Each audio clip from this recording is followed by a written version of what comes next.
Sup? I'm in space. No, I'm actually in a vocal hall. And today, tutorial on reverb, which is that thing you give to sounds to make them sound bigger and shit. And yep, haven't done a tutorial on this yet, and it's a super basic fundamental thing about producing, but if you haven't done much producing before, you've no idea what it is. You tell the average person what reverb is and they have no idea. So I'm going to kind of give you the basics and tell you how to use it and abuse it in Ableton Live. So what is reverb? Easiest way to describe it is to show you. This is without. Wait. Okay. Hear me now. Normal. And now with reverb. Reverb. Hear that trail? Yeah, it's that trail, that kind of space and shit. Kind of puts the sound in a room, basically. That's what reverb is. And I'm going to not talk with it on because it gets quite annoying. Yeah, so let's just quickly show you how it works because it's super quick and easy, and then I can kind of tell you how to use it. I just get rid of it. Now, there are two ways to use it. One is you add it as an audio effect, which is, so if we use my voice as an example, just go to, where's it gone? Audio effects, and then reverb, kind of obvious, right? Click, and then you choose hall, room, or special. See what mood you're in. Initially, you're not going to know which to choose because you're just not until you have a lot of experience. Let's just pick one arbitrarily. Large factory. And now, ooh, you hear it. It's there. Ooh, exciting, right? That's pretty easy. The only knob I'm going to tell you about is this one, dry, wet. Because if you add it as an audio effect, then this is going to be the amount knob, as it were. So dry, no reverb, middle equal reverb equal original sound, and then wet is only the reverb bit. And you can't really hear what's going on. So yeah, that's how it works for all of them. If you just want an audio effect, yeah, double click or drag it in. Nice and simple. It's over here, just drag it in. Easy. Play with dry wet. That's as kind of an audio effect on a track. However, the way I recommend doing it is as a return track. And to do that, you go to Create, Insert, Return Track, and then you just drag or double click. So let's choose that one, for example. And then you see in this return track over here, it's basically an audio effect. And then the more you turn this, the more gets sent to the return track. And that basically means this return track is the reverb, and then you don't have the reverb on the actual track. Now, why do I think you should use it on the return track? Lots of reasons, basically. One, if you've got, say, 3 or 4 sounds you want to send to one reverb, send to one space, it saves on CPU if you just have it getting processed once. Because these things can get quite heavy on the CPU.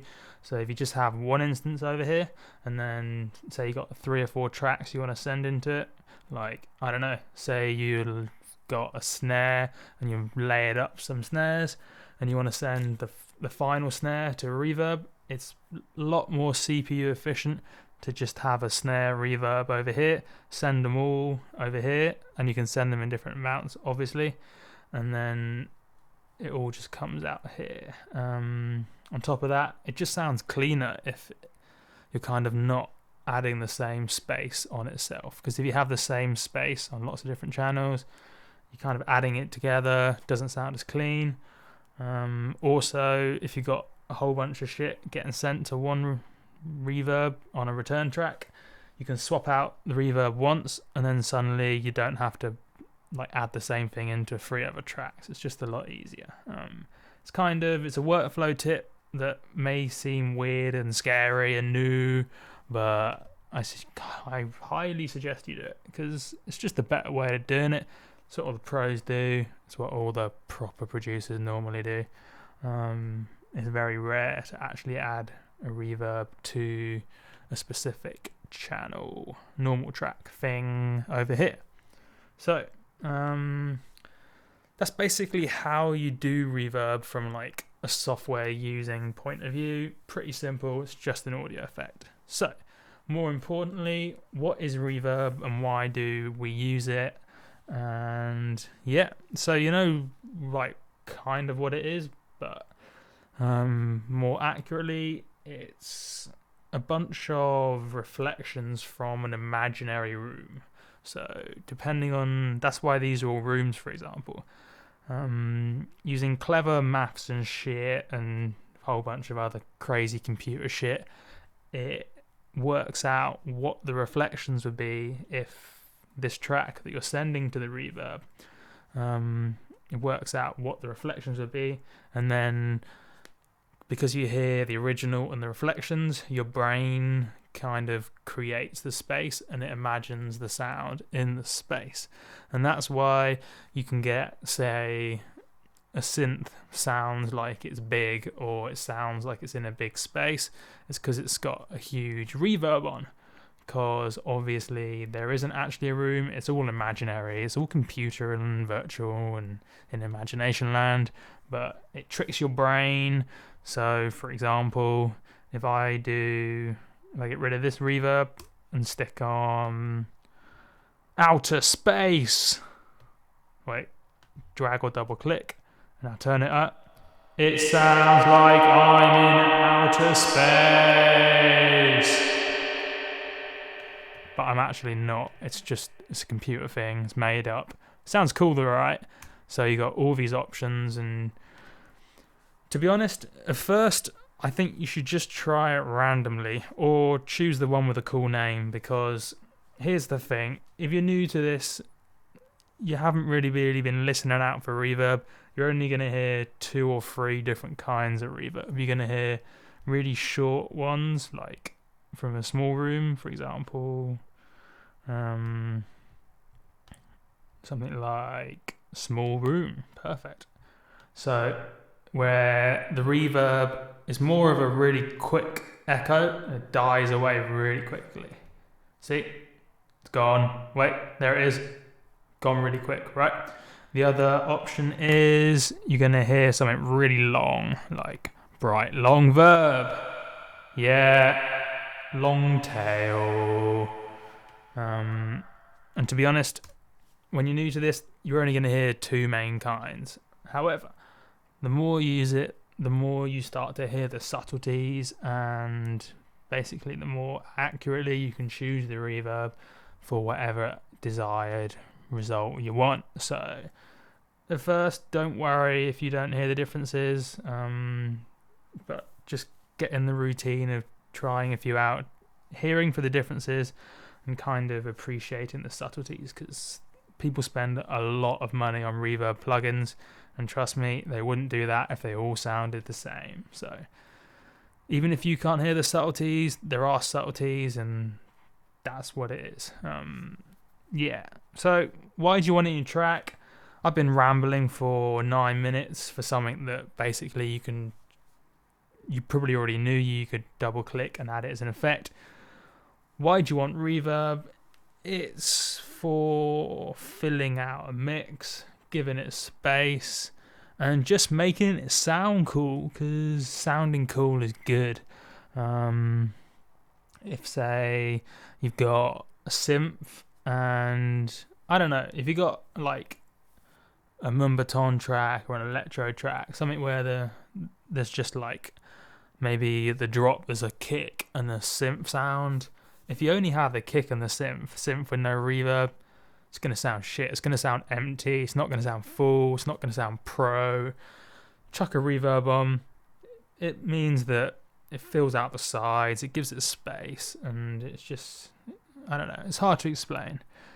Just use reverb, basically. There's lots of reasons for doing it, but to give things space and fill out a mix if you've got not that many elements is the main way people use it. Now, an important tip is if you've got, say, I don't know, 25 tracks and you're kind of mixing the track and you're like, let's make each one sound as good as possible. Let's do some reverb, which is the right thought process.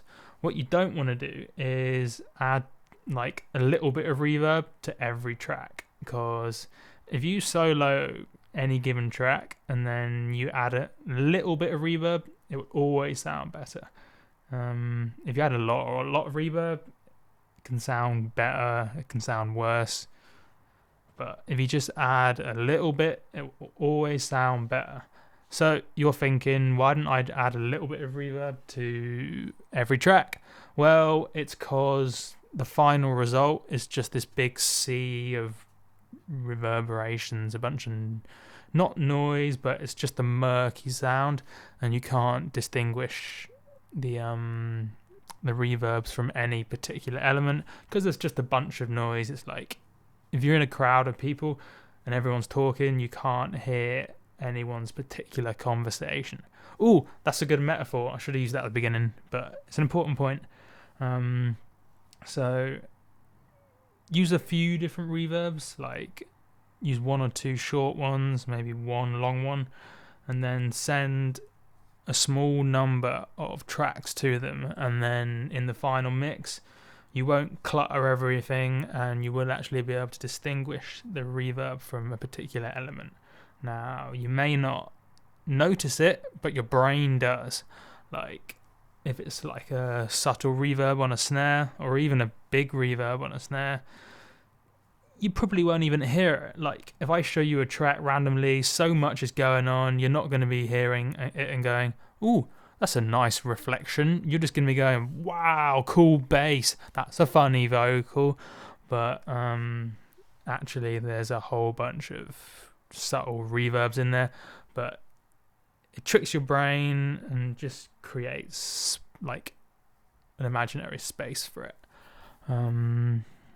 Yeah, so that's basically why we use reverb. 12 minutes. I probably rambled, but maybe you pick something up. Maybe it's my really important tip about return tracks, or don't send everything to reverb. Maybe it's the tip that I just came up with now, have a few different reverbs in a track. That's about it, really. Another tip, because I'm full of tips. I should put them at the beginning because I bet no one gets this far. If you're doing like a remix or using a bit of a shit sample, drench it in reverb and it hides all the mistakes. It's a quick little producing tip that even the top end people use. So if you have a shit sample, drown it in reverb and then it sounds like you did it for an effect. Instead, you were doing it because you're hiding a mistake, and that's perfectly allowable. A bit like when a painter makes a mistake and then paints something else over it. That's what we're doing. Perfectly allowable. So, yeah, that's reverb. Use it and shit. I've been Multiplier. Follow me on Facebook. Everything. Links and shit below.